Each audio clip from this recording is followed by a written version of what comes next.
자, 이어지는 순서 건강 톡톡인데요. 오늘은 탈모에 대해서 좀 알아볼까 합니다. 네. 요즘에 환절기잖아요. 네. 그래서 머리카락이 빠진다 하는 분들 많이 볼 수가 있는데 특히 가을철에 우수수수 이렇게 머리카락 빠지는 분들 있잖아요. 네, 저도 가을이라서 그런지 머리를 빗었을 때 그리고 또 샤워 후에 머리카락이 좀 다른 때보다 많이 빠져 있는 걸 보고 네. 좀 걱정스럽더라고요. 그렇죠. 네. 예. 그래서 오늘 이 탈모의 주 원인이 무엇이고 어떻게 대처해야 될지 자세히 알아보겠습니다. 예. 네, 도움 말씀 주실 분 소개해드리도록 하겠습니다. 이혜민 피부과 전문의 나와주셨습니다. 어서 오세요. 어서 오세요. 네, 예. 안녕하세요. 자, 오늘 주제가 탈모인데 네. 이 탈모에 대해서 알아보기 전에 먼저 우리 머리카락에 대해서 좀 짚어볼까요? 네, 머리카락은 20여 종의 아미노산으로 이루어진 케라틴이라고 하는 단백질로 구성되어 있는데요. 사람의 두피에는 약 10만 개 정도의 머리카락이 있습니다. 머리카락은 생명과 관련된 어떤 생리적인 기능을 하진 않지만 자외선이나 추운 날씨 또는 외부로부터의 충격에 대해서 두피를 보호해주는 역할을 하는데요. 이보다 사람들이 가장 중요하게 생각하는 점은 머리카락이 이제 사회생활에 미치는 영향입니다. 머리빨이라는 말이 있을 정도로 머리카락이 외모에 미치는 영향은 아주 큰데요. 한국인의 경우는 백인에 비해서 그 모발의 개수는 적지만 굵기는 상대적으로 굵기 때문에 실제로 숱이 더 적어 보이진 않습니다. 그러나 그 한 개의 모낭에서 하나의 모발만 자라는 1모낭 비율이 훨씬 많기 때문에 머리가 조금만 빠져도 탈모가 좀 두드러지게 보일 수 있습니다. 네, 그렇군요. 그렇군요. 예. 그러면 앞서 말씀드린 것처럼 가을에 유독 좀 머리가 많이 빠지는 게 사실인지 아니면 기분만 그런 건지 궁금해지는데요. 네네. 가을철이 되면 탈모 환자가 실제로 많이 증가합니다. 보통 머리카락은 봄과 여름에는 좀 늘고 가을철에 가장 많이 빠지는데요. 여기에는 여러 가지 이유가 있습니다. 첫 번째로 이제 머리카락은 그 날씨의 영향을 많이 받습니다. 그 가을철에 이제 건조해진 기후는 그 두피를 건조하게 만들고 건조해진 두피에서는 각질이 만들어지기 쉽습니다. 또 이제 가을철에는 일교차가 커지면서 두피의 유수분 밸런스도 깨지게 되는데 이때에도 마찬가지로 각질이 증가하게 됩니다. 이렇게 증가된 각질과 또 각종 오염물질은 모공을 막게 되고 모낭세포의 활동을 떨어뜨리게 됩니다. 그럼 이런 부위에서 탈모가 유발되기 쉽습니다. 그리고 마지막으로 가을에는 그 일조량이 줄어들면서 남성 호르몬인 테스토스테론의 분비가 이제 일시적으로 증가하게 되는데요. 이 테스토스테론은 그 남성형 탈모뿐만 아니라 여성형 탈모의 주된 원인이기 때문에 탈모가 이제 악화될 수가 있습니다. 네. 네. 근데 누구나 이 머리카락 빗거나 네. 아니면 감을 때 빠지기 마련이잖아요. 근데 도대체 얼마나 머리카락이 빠져야 이게 탈모라고 할 수 있는 건지 이 점이 참 궁금하더라고요. 네, 탈모의 이제 정의는 정상적으로 모발이 있어야 할 부위에 모발이 없는 상태를 의미하고 솜털이 빠지는 걸 의미하는 것이 아니라 이렇게 굵고 색깔을 가지는 성숙모가 빠지는 것을 말합니다. 정상적으로 하루에 빠질 수 있는 모발의 양은 50개에서 약 70개, 또 이제 넓게 봐서는 100개까지는 정상이라고 보는데요. 이제 우리가 생각하는 것보다 꽤 많은 양입니다. 이것은 이제 모발이 가지는 성장 주기와 관계가 있는데 모발은 생장기, 휴지기, 또 퇴행기의 성장 주기를 가지는데 퇴행기 이제 빠져야 될 상태가 된 모발은 그 전체 머리의 약 1% 정도에 해당합니다. 그런데 이제 만약에 하루에 100개 이상이 빠진다 그러면 탈모를 의심하셔야 합니다. 2018년 건강보험공단에서 발표한 통계에 따르면 2012년부터 2016년까지 탈모 환자 수와 또 탈모 진료비 추이가 꾸준하게 상승하고 있는 걸 이제 그래프에서 볼 수 있는데요. 이걸 통해서 이제 탈모의 유병률 증가뿐만 아니라 탈모 치료에 대한 관심 역시 증가하고 있다는 것을 알 수가 있습니다. 네. 네. 그렇다면 증상에 따라 탈모의 종류도 좀 여러 가지가 있을 것 같은데요. 네. 탈모는 크게 흉터를 발생시키는 반응성 탈모와 흉터가 발생하지 않는 비반응성 탈모로 나눌 수가 있는데요. 흉터가 형성되는 탈모에는 루푸스 탈모, 모공성 편평태선, 또 화상 및 외상성 탈모가 있습니다. 그리고 비반응성 탈모에는 남성형 탈모, 여성형 탈모, 원형 탈모, 휴지기 탈모 등이 있는데요. 반응성 탈모는 흉터를 만들기 때문에 모낭이 자체가 파괴가 됩니다. 그래서 이게 회복이 되지 않고 영구 탈모가 발생하고요. 비반응성 탈모의 경우는 모낭은 유지가 되기 때문에 증상이 사라지고 나면 머리가 다시 자라게 됩니다. 그런데 전체 탈모 중에 가장 이제 빈도가 높은 것이 원형 탈모, 남성형 탈모, 그리고 여성형 탈모 등이 있는데 이것들은 비반응성 탈모에 해당합니다. 그래서 오늘은 이제 가장 많이 발생하는 비반응성 탈모 질환에 대해서 말씀드리도록 하겠습니다. 네. 그러면 그 중에서 먼저 남성형 탈모에 대해서 좀 짚어볼까요? 예. 네, 남성형 탈모가 이제 굉장히 관심이 많으신 분들이 많을 것 같은데요. 그 남성형 탈모의 정식 명칭은 안드로겐 탈모증으로 우리가 흔히 대머리라고 부르죠. 빠르면 사춘기 이후부터도 발생할 수가 있고요. 흔하게는 20, 30대 이후에 주로 발생합니다. 남성형 탈모는 특징적인 어떤 형태를 보이게 되는데 모발이 점점 가늘어지면서 빠지게 되고 또 이제 사진에서 보는 것처럼 정수리와 또 이마 헤어라인 양측에서 시작하여 점차 M자형 또는 이것이 융합해서 U자형, O형 이런 형태로 진행하게 됩니다. 또 이제 후두부와 측두부, 뒷머리와 옆머리의 모발은 침범하지 않는 특징이 있기 때문에 이 부위의 모발은 가늘어지거나 빠지지 않는다는 특징이 있습니다. 한국인의 경우는 약 20% 정도에서 남성형 탈모가 있을 것이라고 추정되지만 실제로는 이것보다 더 많을 것으로 보고 있습니다. 네. 네. 그리고 20, 30대 때부터 진행이 될 수도 있다고 하니까 굉장히 빠르다고 느껴지는데요. 이런 남성형 탈모의 경우에는 대부분이 그럼 유전으로 진행이 되는 건가요? 네, 남성형 탈모가 유전이다라는 말은 많이 들어보셨을 거예요. 네. 근데 모두가 그런 것은 아니지만 큰 영향을 미치는 것은 사실입니다. 이제 남성형 탈모의 주된 원인을 크게 나누면 남성 호르몬 관계된 안드로겐과 또 유전 요인이 가장 큰 비중을 차지하고 그 다음으로 환경적인 요인도 영향을 미칩니다. 먼저 체내에는 여러 가지 종류의 남성 호르몬인 안드로겐이 있는데 그 안드로겐 대사물질 중 하나인 디하이드로테스토스테론이 탈모 부위에서 많이 형성되면 그 자리에서 탈모가 발생합니다. 탈모의 유전적 요인에 대해서 부계 유전이라든지 또는 세대를 걸러 나타난다는 여러 가지 이야기가 있는데요. 가족력이 있는 경우에 남성형 탈모가 발생할 가능성이 훨씬 높긴 하지만 다행히 반드시 유전되는 것은 아닙니다. 다만 스트레스나 성인병 또는 과도한 음주나 흡연과 같은 환경 요인은 그 두피로 가는 영양 공급을 방해할 뿐만 아니라 남성 호르몬의 분비를 증가시킬 수 있기 때문에 유전적으로 취약한 사람에게서 남성형 탈모가 유발되거나 가속화될 수가 있습니다. 네. 젊은 남성들 중에 할아버지나 아버지가 남성형 탈모라서 일찍부터 네. 이렇게 걱정을 하는 사람들 볼 수가 있는데 어떻게 이 남성형 탈모 치료가 가능한 걸까요? 어떻습니까? 네, 남성형 탈모의 치료는 크게 약물 치료와 수술적 치료로 나눌 수가 있는데요. 먼저 비오틴이나 케라틴 같은 그 모발의 영양 성분이 될 수 있는 영양제 복용하는 것이 좀 도움이 될 수 있습니다. 그럼에도 불구하고 이제 탈모가 두드러지게 진행하는 경우는 경구약제를 사용할 수가 있는데 경구약제의 성분은 피나스테리드 또 두타스테리드라고 하는 성분의 약제입니다. 이 약물들은 그 안드로겐 대사 과정 중에 이제 대사 물질 중 하나인 디하이드로테스토스테론의 그 발생 과정에 이제 관여하는 효소를 차단하는 약제인데요.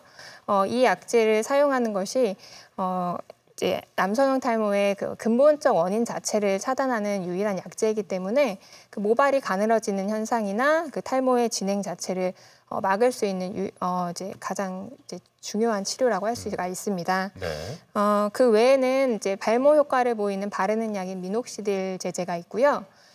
그럼에도 불구하고 약물 치료에 효과가 없는 경우에는 그 수술적 치료를 고려할 수가 있는데 대표적으로 M자형 탈모가 많이 진행된 경우는 그 좀 약물 치료의 만족도가 좀 떨어지는 편입니다.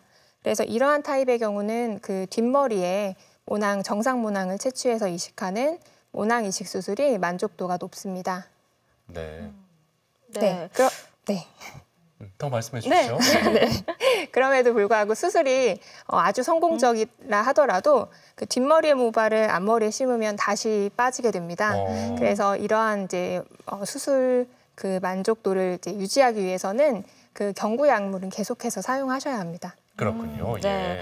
그런데 탈모 때문에 약물 복용을 고려하시는 분들 중에서는 혹시 부작용이 생기진 않을까 고민 때문에 좀 꺼려하시는 분들도 계시더라고요. 네. 네, 남자분들 이제 내원하셔서 여쭤보는 게 저한테 물어보시는 것 중에 가장 걱정하시는 게 남성 성기능과 관련된 그 부작용인데요. 아무래도 남성 호르몬을 좀 차단하는 그 이제 기전이다 보니까 남성 성기능과 관련된 부작용이 있을 수밖에는 없습니다. 그래서 실제로 그 성욕 감퇴나 그 발기부전과 같은 성기능 장애나 또 가슴이 아프다든지 가슴이 좀 커진다든지 하는 그 여성형 유방증 등의 부작용이 약 1% 내외에서 발생할 수가 있고요. 네. 또 이제 임산부가 탈모 치료제에 뭐 부서진 가루나 깨진 조각을 만졌을 때는 그 남자 태아를 임신했을 때 그 성기 발육에 영향을 줄 수 있다고 하는 그 부작용 내용이 있습니다. 네, 뭐 다행히 아직까지는 탈모 치료제를 40여 년 정도 사용한 그 상태인데 아직까지 기형 발생과 관련된 그런 보고는 없는 상태입니다. 그러나 이게 이론적으로는 좀 가능할 수 있는 문제이기 때문에 주의하시는 게 좋겠습니다. 네. 그럼 부작용이 좀 있을 수는 있지만, 예, 그럼에도 불구하고 이게 또 외모에 대한 스트레스가 높을 수 있기 때문에 좀 약물을 빨리 복용하고 싶다 이렇게 생각하는 남성분들 있을 수 있는데 이 약물 복용 시기 어느 정도로 정하는 게 필요할까요? 네, 이 탈모 치료의 그 치료 시작 시기는 뭐 개인의 욕구와 관련이 있기 때문에 사실 결정을 하는 것은 좀 어렵습니다. 그러나 이론적으로 약물을 사용할 수 있는 연령은 만 18세 이상이면 가능하고요. 뭐 50세까지라고 이렇게 기재되어 있는 경우도 있지만 만 50세 이후에 이제 연령층이어도 탈모의 치료에 대한 욕구가 있으시면 약물 치료가 가능합니다. 그러나 탈모가 너무 많이 진행을 한 경우에는 사실 약물을 뒤늦게 시작하면 효과는 좀 떨어지고 그 현 상태를 유지한다 정도에 이제 만족하셔야 하기 때문에 치료가 빠를수록 유리한 것은 사실입니다. 그러나 탈모 치료는 적어도 복용하고 5, 6개월 이상은 지나야 효과를 체감할 수가 있고 또 도중에 약물을 중단한 경우는 1년 안에 또 다시 빠질 수가 있기 때문에 뭐 치료를 시작을 하면 계속한다라고 생각을 하셔야 되는데요. 그러나 이제 탈모는 병은 아니기 때문에 개인이 이제 사회생활에 더 이상 뭐 모발이 중요하지 않다라고 생각하신다면 치료를 중단하셔도 됩니다. 네. 그런데 뭐 요즘 남성들뿐만 아니라 여성분들 중에서도 탈모로 고민하시는 분들이 참 많이 계시잖아요. 그래요, 예. 이런 여성 탈모도 혹시 유전에 의한 건지 궁금한데요. 네, 여성들의 경우는 이제 정수리 부분이 휑하게 빠지는 그런 탈모 형태를 많이 보셨을 텐데요. 여성형 탈모도 남성형 탈모와 이제 큰 프레임에서 발병 원인은 유사합니다. 먼저 이제 남성 호르몬인 안드로겐이 여성에서도 어느 정도 분비가 되는데요. 그 안드로겐의 이제 분비량이 증가하거나 안드로겐 수용체가 민감도가 증가하면 여성에서도 탈모가 발생할 수가 있습니다. 또 유전적 관련성도 높다고 보고 있는데요. 여성의 경우는 가족 중 탈모가 있는 경우 유전 확률이 50% 정도로 보고 있고 목에 유전될 가능성이 훨씬 더 많습니다. 또 여성형 탈모도 마찬가지로 초경 이후에 사춘기부터 시작할 수가 있으며 남성과 마찬가지로 20대 중반부터 두드러지게 관찰될 수가 있습니다. 여성형 탈모는 형태를 보시면 남성형 탈모와 비교해서 이마의 헤어라인은 유지가 됩니다. 다만 정수리 부분의 모발이 가늘어지면서 빠지는 형태를 보이는데요. 남성형 탈모에서와는 달리 그 탈모의 정도는 상대적으로 약하기 때문에 완전하게 이렇게 매끈한 대머리가 되는 경우는 드뭅니다. 치료의 측면에서는 남성들에 비해서 여성에게 이제 호르몬제 사용하는 건 조금 제한적이기 때문에 그보다는 저출력 레이저나 영양제, 모낭주사 등을 사용하는 경우가 더 많습니다. 네. 자, 그리고 학업 때문에 스트레스를 받는 이 청소년들도 이 머리카락이 이렇게 동그랗게 좀 많이 빠지는 걸 볼 수가 있는데 어떻게 대처를 해야 될까요? 네, 주로 이게 둥글거나 뭐 타원형의 그 탈모반이 두피에 하나 내지 2개 뭐 이렇게 발생하는 질환들이 있는데요. 그런 경우는 이제 원형 탈모라고 부릅니다. 건강보험 심사평가원에서 시행한 질병 통계에 따르면 탈모증으로 이제 치료를 받기 위해 내원한 환자의 약 75%는 원형 탈모로 진단된 것으로 알려져 있을 만큼 굉장히 흔한 편입니다. 그래서 인구의 약 1.7%에서는 일생 동안 한 번은 원형 탈모를 경험한다고 알려져 있습니다. 주로 성인에서 나타나지만 소아기부터 노년층까지 다양한 연령대에서 발병할 수가 있습니다. 그래서 원형 탈모증은 대부분 두피에서 발생하긴 하지만 눈썹이나 속눈썹, 수염과 같이 털이 있는 신체 부위는 어디라도 발생할 수가 있습니다. 또 대부분 탈모가 발생할 때 자각 증상이 없는 경우가 많지만 드물게 가렵거나 통증을 느끼는 경우도 있습니다. 또 이 탈모증이 심하게 진행되는 경우는 사진에서 보는 것처럼 머리 전체에 털이 빠지는 전두 탈모증이나 전신에 털이 빠지는 전신형 탈모증으로 진행하는 경우도 있습니다. 네. 저는 원형 탈모의 원인이 스트레스라고 알고 있는데 정말 스트레스 때문인지 그리고 또 치료 방법이 있는지 이 부분도 또 궁금해지거든요.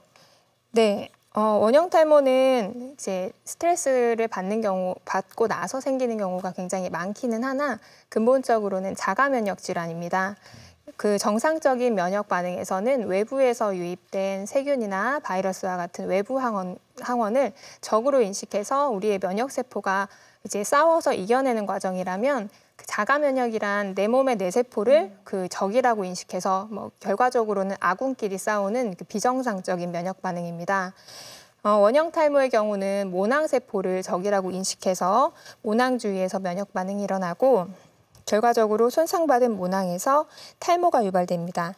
환자의 20~30%는 탈모 발생 전에 스트레스를 경험하였다고 하고 또 가족력이 있는 경우도 많기 때문에 유전적 관련성도 높습니다. 원형 탈모의 치료는 이제 처음 생긴 원형 탈모는 자연 회복되는 경우도 많은데요. 대신에 이제 자가 면역성 질환의 특성상 재발이 잦기 때문에 재발성 원형 탈모는 그 자연 회복률은 확실하게 떨어집니다. 또 이제 범위가 계속해서 확장되거나 전체적으로 이렇게 빠지는 경우라면 되도록 빠른 시일 내에 치료를 하시는 것이 유리합니다. 치료 방법에는 면역 조절제를 국소 도포하거나 또 병턴의 주사요법, 엑시머 레이저 등을 이용한 광치료가 유용하고요. 또 바르는 약인 미녹시딜 제제를 사용해 볼 수 있습니다. 또 광범위하거나 전신적으로 퍼지는 경우에는 전신성 그 면역 조절제를 복용하는 경우도 있습니다. 그렇군요. 예. 자, 그리고 많이들 알고 계시겠지만 이 탈모를 예방할 수 있는 방법 한번 정리해 주시죠. 네. 일단 두피가 모발이 자라기 위한 토양과 같은 역할을 하기 때문에 두피가 건강하지 않으면 탈모가 유발될 수밖에 없습니다. 그래서 두피 관리를 잘 하셔야 되는데요.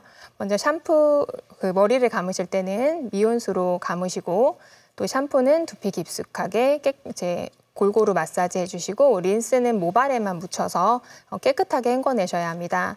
만약에 이런 샴푸나 린스의 잔여물이 두피에 남아있는 경우는 탈모가 유발되거나 이제 두피에 염증을 일으키는 경우도 있습니다. 또 머리를 감은 뒤에는 잘 말려주시고 덜 마른 상태에서 머리를 묶는 행위는 모발을 손상시킬 수가 있으니 피하셔야 되고요. 또 머리를 여자분들 이렇게 올백 머리라고 해서 이렇게 당겨서 묶는 경우가 있는데 이걸 자주 해주시면 이게 견인성 탈모라고 해서 당겨지면서 생기는 탈모가 유발될 수 있습니다. 또 잦은 염색이나 파마도 피하셔야 되고요. 또 마지막으로 담배는 두피에 공급되는 혈류량을 줄이고 또 담배 연기 자체가 탈모를 유발할 수 있기 때문에 간접 흡연도 피하는 것이 좋습니다. 또 급격한 체중 감소나 다이어트로 인한 과도한 식이 제한, 또 영양 결핍, 또 급격하게 과도한 스트레스는 탈모를 유발할 수 있으므로 조심하셔야겠습니다. 네. 건강톡톡 오늘은 탈모에 대해서 이야기 나눠봤고요. 다음 시간에는 퇴행성 관절염에 대해서 알아보도록 하겠습니다. 궁금한 사항 있으신 분들은 게시판에 꼭 남겨주시길 바랍니다. 네. 자, 지금까지 도움 말씀에 이혜민 피부과 전문의였습니다. 오늘 자리에 함께해 주셔서 고맙습니다. 네, 고맙습니다. 감사합니다.